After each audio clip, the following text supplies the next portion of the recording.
Hi పిల్లలు, good morning. మీరు perimeter గురించి నేర్చుకున్నారు కదా. ఇప్పుడు మీకు కొన్ని ఆకారాలను ఇవ్వడం జరిగింది. అదేవిధంగా వాటి యొక్క చుట్టుకొలతని ఇక్కడ ఇవ్వడం జరిగింది. వీటి ఆకారం యొక్క చుట్టుకొలతతో వీటిని జతపరచాలి. ఒక్కొక్కరు ఒక్కొక్క దాన్ని మీరు చేయాలి, సరేనా? ముందుగా మణికంఠ.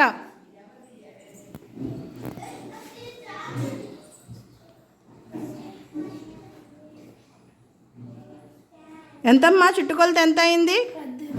18 సెంటీమీటర్స్. నెక్స్ట్ తర్వాత లాస్య.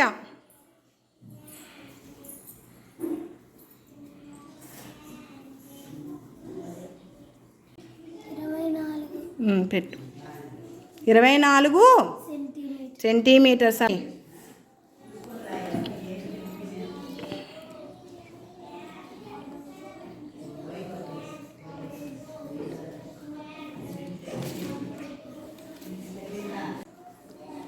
ఎంతమ్మా ఆకారానికి చుట్టుకొలత వచ్చింది? 24 సెంటీమీటర్. నెక్స్ట్ అలేఖ్య.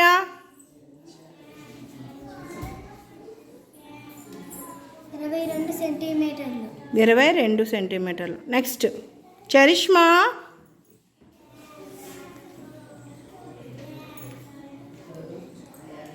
24 సెంటీమీటర్లు. ఓకే, మరి అక్కడ ఇవ్వలేదు కదా, ఎలా కలిపావు మరి చుట్టుకొలతని? మేదుండితే కింద టీచర్ రెండు సమానం. అదేవిధంగా ఈ రెండు కూడా సమానమే. Very good. ఎందుకది? అదేంటది ఆకారం? ఏం ఆకారము? రెక్టాంగిల్.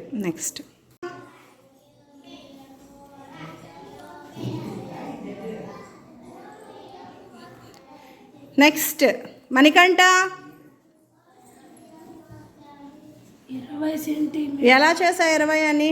5 ఇక్కడ ఇవ్వలేదు కాబట్టి 5 4 భుజాలు స్క్వేర్ కాబట్టి 4 భుజాలు సమానం కాబట్టి 20. Okay, next Teja.